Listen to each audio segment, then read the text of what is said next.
Assalamualaikum warahmatullahi wabarakatuh. Selamat siang, sahabat Bahari. Siang ini kami berada di kantor BPSPL Pontianak yang merupakan salah satu unit kerja dari Direktorat Jenderal Pengelolaan Kelautan. Beberapa hal yang menjadi tugas BPSPL di seluruh Indonesia adalah dalam rangka meningkatkan pengelolaan kelestarian lingkungan, ya, baik itu kawasan konservasi, biota yang dilindungi maupun jasa bahari yang harus dikelola oleh DJPK. Tugas dari BPSPL ini cukup lengkap dan punya tanggung jawab yang besar, di mana salah satunya adalah bagaimana menjaga tingkat kepunahan biota yang dilindungi ini bisa tetap lestari. Itu tugas utamanya. Di mana salah satu bagian biota yang dilindungi itu sudah dicantumkan dalam CITES. Ya. Bersama dengan Komisi 4 hari ini juga dilakukan kunjungan kerja untuk melihat pengelolaan arwana. Biota yang sudah bisa dibudidayakan itu menunjukkan risiko kepunahannya sudah bisa dilakukan pengendalian, artinya sudah bisa diamankan lah gitu ya.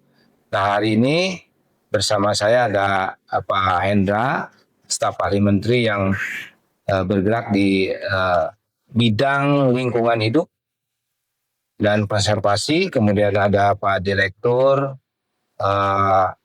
spesies dan genetika, dan juga ada Pak Kepala BPSPL. Ya, nanti akan menyampaikan beberapa hal yang berkaitan dengan tupoksi BPSPL yang harus diperkuat ke depan. Silakan Pak Sam memberikan pandangannya. Terima kasih Pak Dirjen. Selamat siang sahabat Bahari. Ya, tentunya saya sampaikan Pak Dirjen bagaimana pentingnya UPT ini di sini untuk memastikan dan mengawal untuk spesies-spesies yang masuk dalam kondisi kritis atau terancam punah atau dalam kategorinya adalah CITES itu bisa tetap lestari gitu. Nah, salah satunya juga kita kelimpahan buaya di sini gitu. Dan ya benar tadi yang sampaikan Pak Dirjen, arwana super yang ada di Kalimantan Barat ini adalah komoditas kedua nih Pak Dirjen. Kalau kita lihat tadi setelah kelapa bulat maupun kelapa santan ya, jadi ini adalah salah satu peluang ekonomi yang besar dan memang tugasnya kita untuk memastikan itu termasuk lalu lintasnya dalam negeri maupun lalu lintas luar negeri. Jadi saya kira ini peran sentral dari UPT BPSPL Padang, BPSPL Pontianak, Padang lagi, yang mau dipindah ke Padang lagi. BPSPL Pontianak ini juga sangat penting, dan juga yang tidak kalah pentingnya tadi saya sampaikan Pak Dirjen adalah bagaimana memastikan konflik biota dengan manusia itu bisa kurang gitu karena pemanfaatan dan lain-lain. Saya kira itu mungkin Pak Dirjen sebagai tambahannya, dan mungkin terima kasih Pak Sam. Dan saya kira untuk hari ini memang yang kita fokuskan kunjungan kerja hari ini adalah berkaitan dengan CITES ya, pengelolaan CITES. Jadi aspek di CITES ini bukan hanya di perizinan Pak yang harus kita kuatkan, tapi bagaimana menurunkan risiko kepunahan. Ini perizinan itu salah satu instrumen saja yang kita berikan pelayanan. Nah, pembudidayaan terhadap semua jenis CITES ini perlu dikembangkan. Jadi ke depan saya kira menjadi penting DJPK punya lab yang bisa membantu budidaya seluruh biota yang dilestarikan ini. Karena ya kalau sudah dilestarikan, satu, biota ini menjadi milik negara.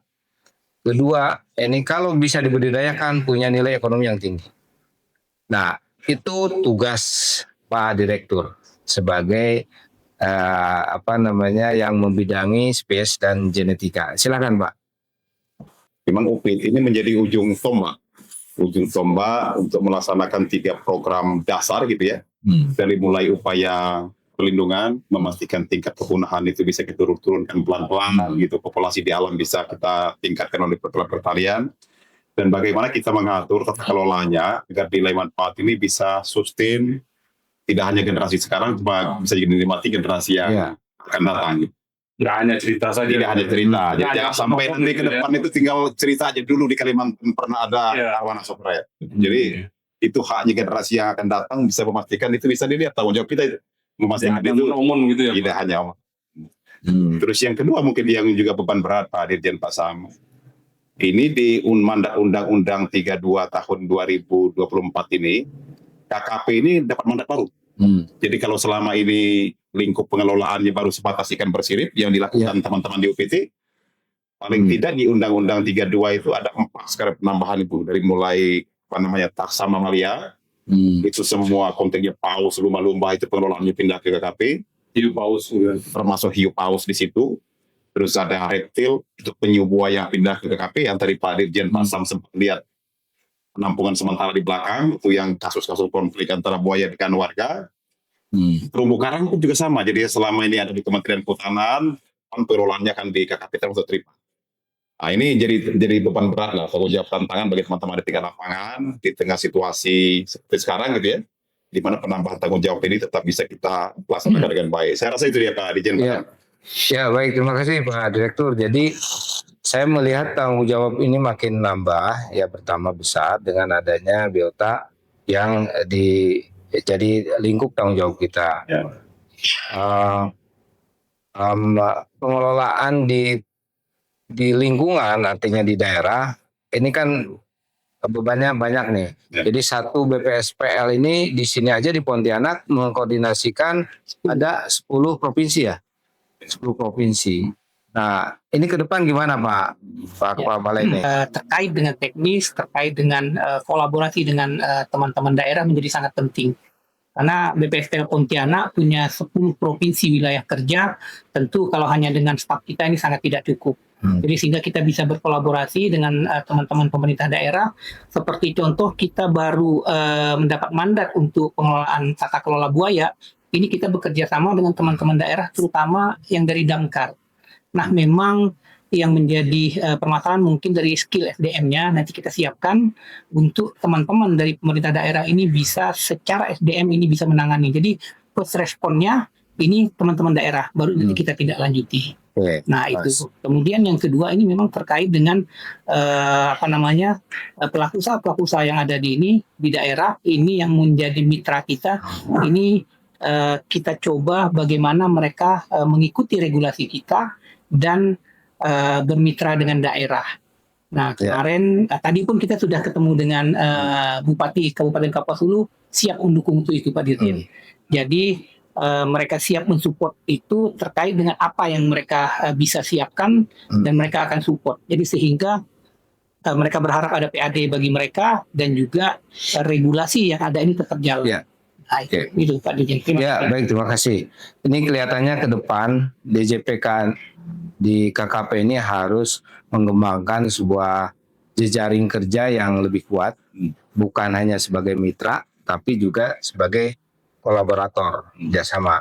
Nah, kita penempatan itu berbeda antara mitra dengan kolaborasi. Banyak tugas yang ada di DJPK yang bisa dilakukan atau harus dilakukan dengan metode kolaborasi. Ini akan kita angkat dalam rakernis depan, bagaimana menyusun program kerja bersama dengan seluruh KL dan pemerintah daerah. Mohon doa nanti Pak Sam, kita rumuskan bersama regulasi dan seluruh instrumen yang bisa kita buatkan sebagai metode kolaborasi dengan daerah. Demikian sahabat Bahari, bahwa tugas-tugas yang kita punyai dalam mengelola kelautan itu begitu luas dan beragam dengan rentang kendali yang cukup luas seluruh Indonesia. Kita di Dirjen Pengelolaan Kelautan akan mengembangkan jejaring kerja dan kolaborasi supaya semua tugas ini bisa dilaksanakan dengan baik, menghasilkan kemanfaatan yang lebih besar bagi masyarakat dan khususnya Indonesia. Demikian, terima kasih. Assalamualaikum warahmatullahi wabarakatuh. Waalaikumsalam.